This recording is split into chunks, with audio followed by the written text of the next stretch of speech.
September 5th, I took a nap. And it's just the videos that I'm preparing, I'm just still crying.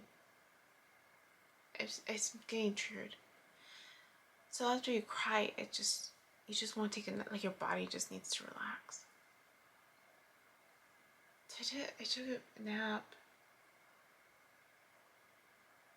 Yeah, nap. Woke up a couple times because the light was on. But this last one is the only scene I don't even know I'm gonna post on this, just because it feels so insignificant. I don't know what it means. But the only scenes that stand out, the final scene. No, my old mentor. Forgot about her.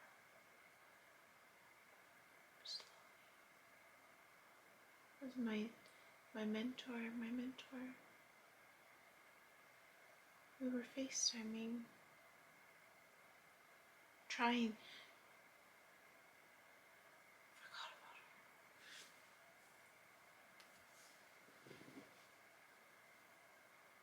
She was my mentor when I wanted to be a teacher.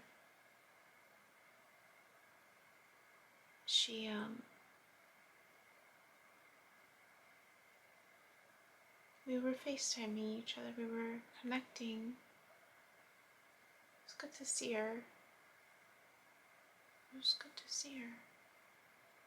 We were trying to get the connection going. She couldn't. The audio. It was the audio. Something about the audio. We were trying to get the audio fixed so that we could FaceTime each other. Forgot about that scene. The last scene, I'm in my childhood home again. The kitchen. Feels like it's the childhood home. I'm younger again, and my mom's there. I'm in the kitchen, opening the oven up for something. But my mom comes to me and she does this. She does something off. And I turn and I look, and it's the kitchen.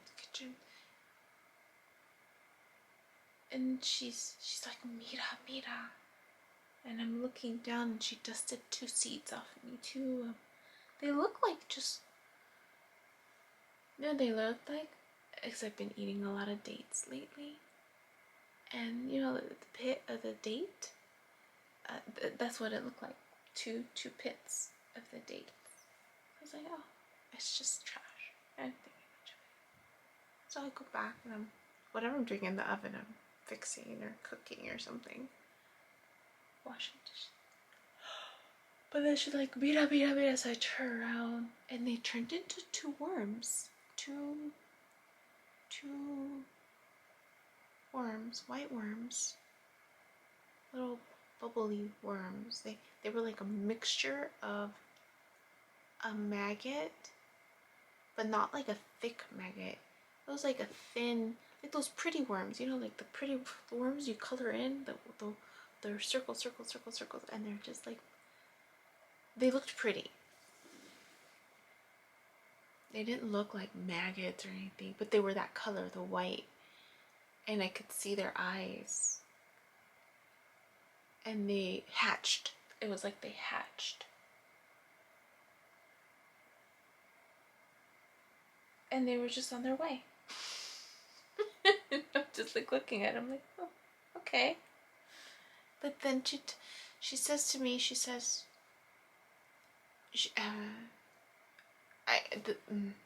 there's 3 rooms, 3 bedrooms. They remind me of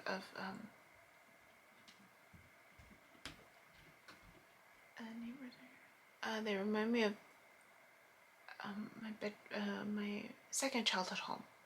In my first childhood home, there weren't enough bedrooms. It was only 2-bedroom, but my dad converted it into a 3-bedroom because he turned the garage into a bedroom. Because there were so many of us at home. You know, so many people living in one roof, one restroom.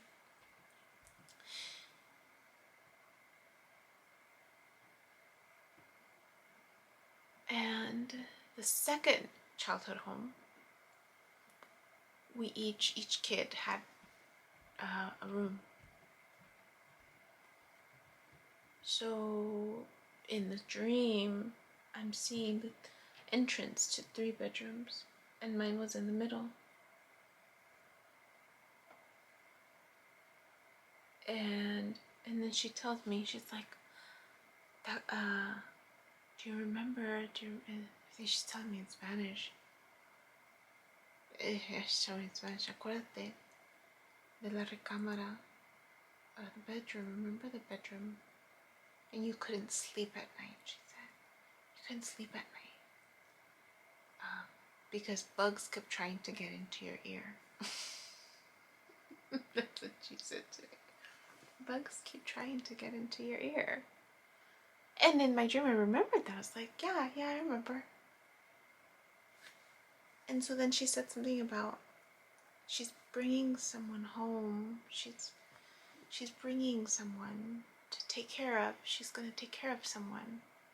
And she doesn't want to put them in that bedroom because of that. Like, she didn't want them uncomfortable.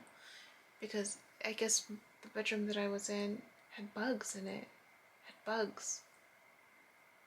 And it kept waking me up at night. As they were trying to get into my ear.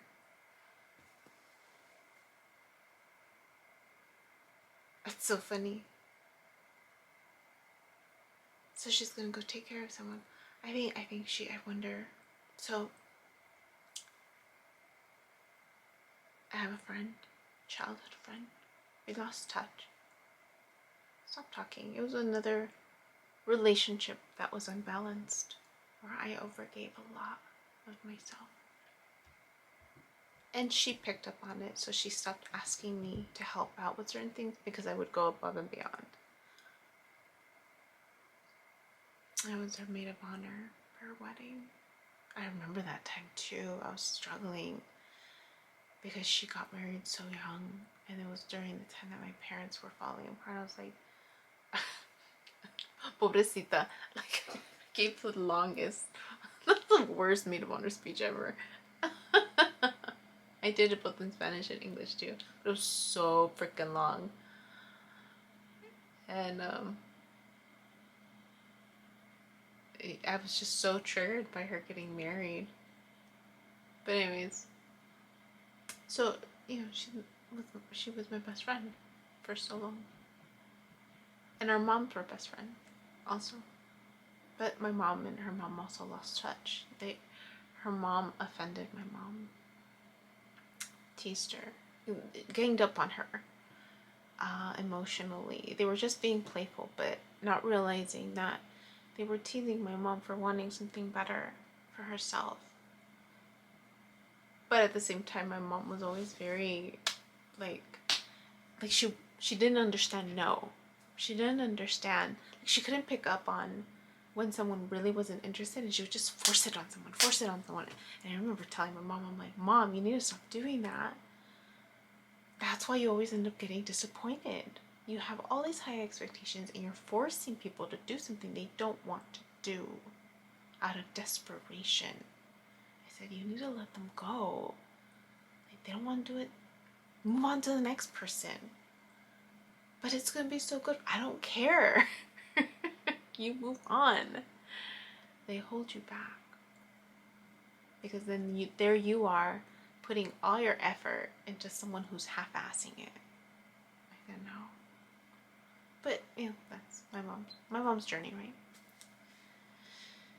So this friend, her mom, apparently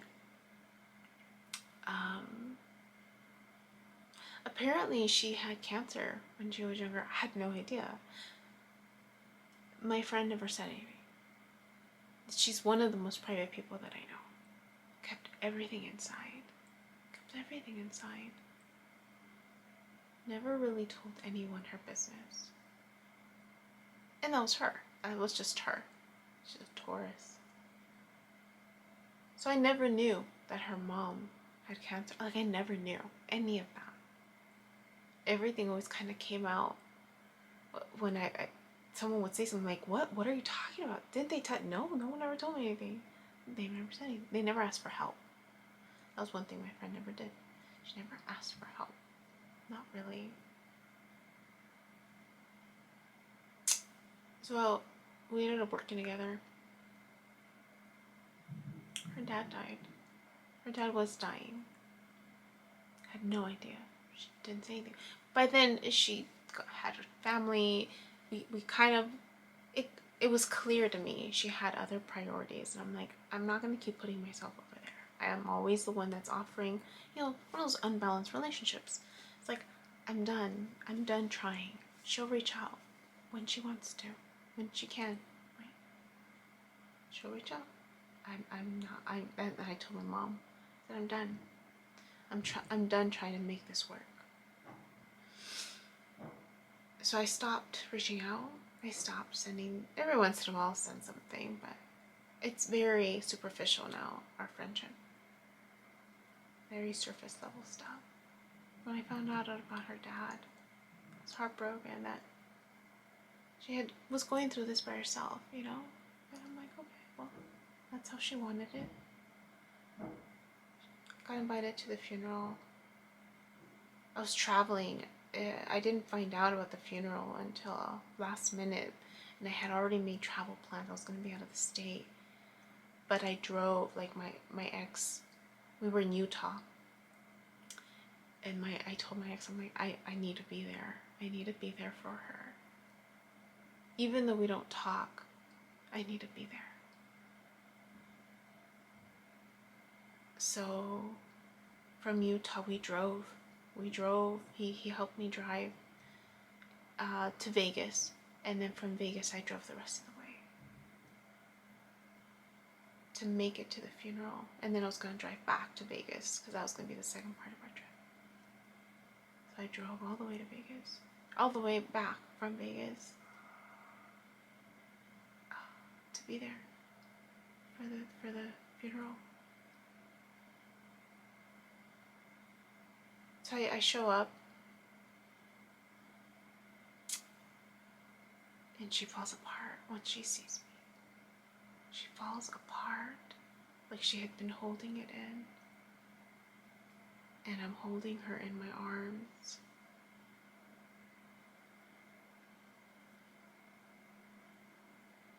And I'm just holding her.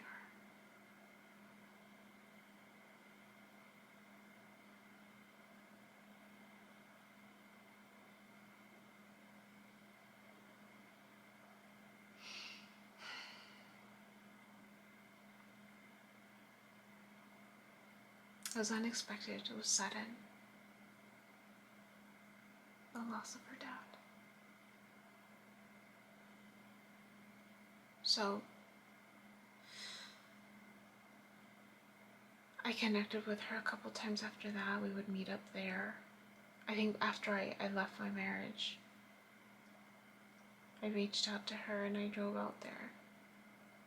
And I met her there at the gravesite, and we talked. And I told her about that I was leaving, and that was the last time I think I saw her. Over 2 years ago, I think. She was supposed to come down and visit me in my new apartment, my new place.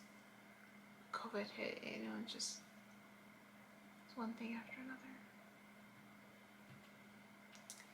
So her mom is sick again. Doesn't look good. And my mom reached out recently. She had her on her mind, and she reached out and noticed she was in the hospital and didn't know what was happening. Her mom couldn't talk, so she reached out to my friend. My friend broke down crying when she heard my mom's voice on the other end. broke down crying. And that day, when I reached out to my mom, my sister had sent me a text.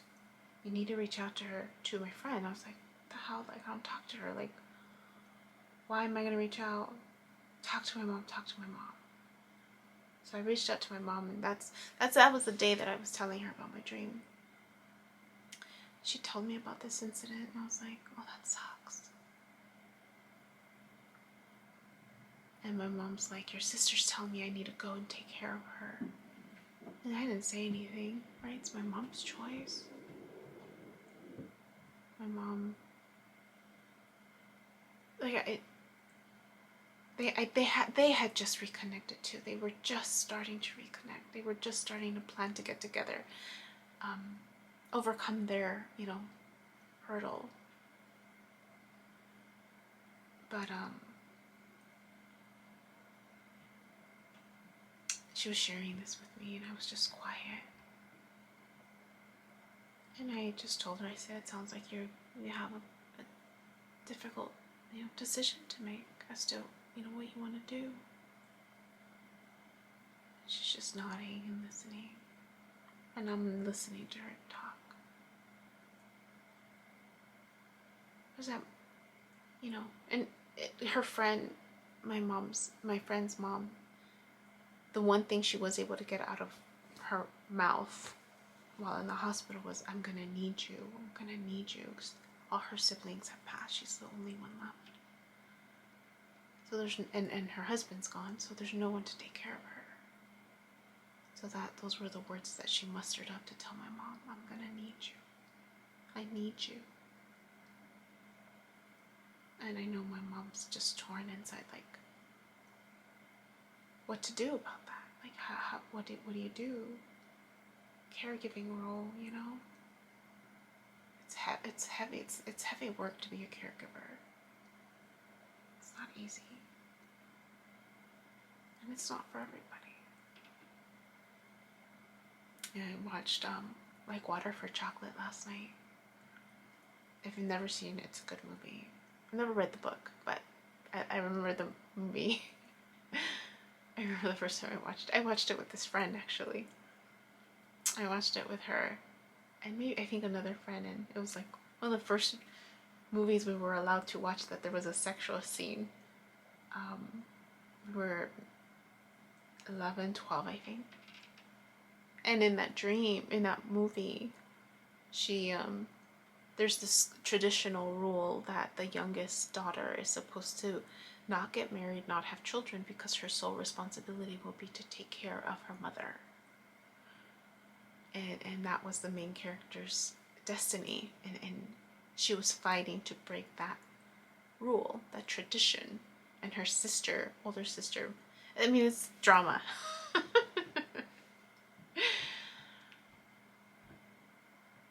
But that's, I don't know how much of a tradition it really used to be, but, not everybody can take on a caregiving role. I'm not suited for that at all. I'm not suited. I tried that once with my dad, and there was so much anger and bitterness and resentment on my part. I'm just like, why am I doing this? And it's because it's not my role. I'm not supposed to be a caregiver. I'm not supposed to be, like, that's not my role. And I remember it would get thrown around a lot in my family. Oh, you're the oldest daughter. You need to take care of your dad. Oh, even my mom has this expectation. I'm just like, it's not for me. And I'm not going to be made to feel bad about it. I'm not.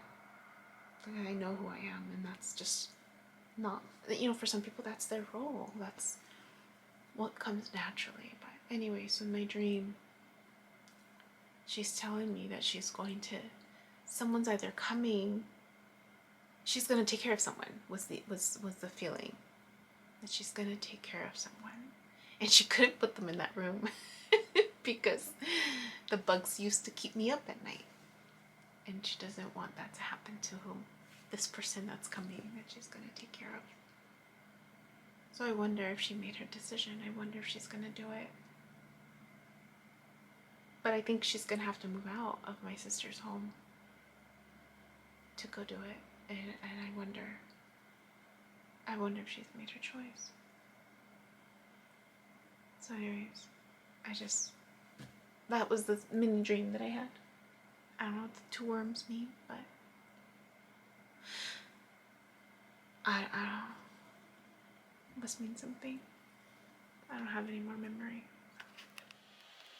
I just wanted to point out that they look like little caterpillars. The worms, the circle, they look like caterpillars, but they were white. Not because they didn't look like maggots. They looked like worms, but it was like the bolitas. Like I could see, they looked beautiful. I just remember they looked beautiful and they were white. They were both white, and one of them had hatched right before the other one. So one was ahead of the other one. Hatched out of the dates, the pit of the date. So I thought that was interesting. I wanted to clarify on that because they didn't look like maggots. Hey you, my name is Yubi and I use she, they pronouns, and you've just finished watching a clip from my video diary entries where I'm documenting my healing journey as I learn how to navigate my spiritual awakening. I have learned that this experience and process is unique to each and every one of us in whatever way we are embracing living our truth. This just happens to be my journey. And despite me having a graduate degree and a license in clinical social work, this by no means is intended to replace any type of formal mental health advice. This is just me on a personal level, shedding light on the truth that I am learning and discovering for myself as these experiences unfold, and really inviting you along for the ride. Please know that there is a time gap between when these videos post and my real timeline, and also that these clips build upon each other similar to chapters in a book. So if you find yourself lost or confused, feel free to click on the playlist section or the link below, where you can jump around, check out the other chapters, and or catch up. Also, please know that you're more than welcome to check out my website, www.youbecominghealed.com, where I've gathered all of this information, my background experience and education, to create online self-paced courses to help you on your healing journey wherever you are. You're also more than welcome to check out my other YouTube channel at You Becoming Healed, where I've entertained a podcast, including clips from these courses so that I can make this content accessible to more and more people. Please click like, subscribe, and share this content so again it reaches more people, with the hopes that other people will resonate and connect with the healing journey and the stories shared so that they don't feel alone in their own process. I thank you in advance. I'm grateful to you, and I wish you well.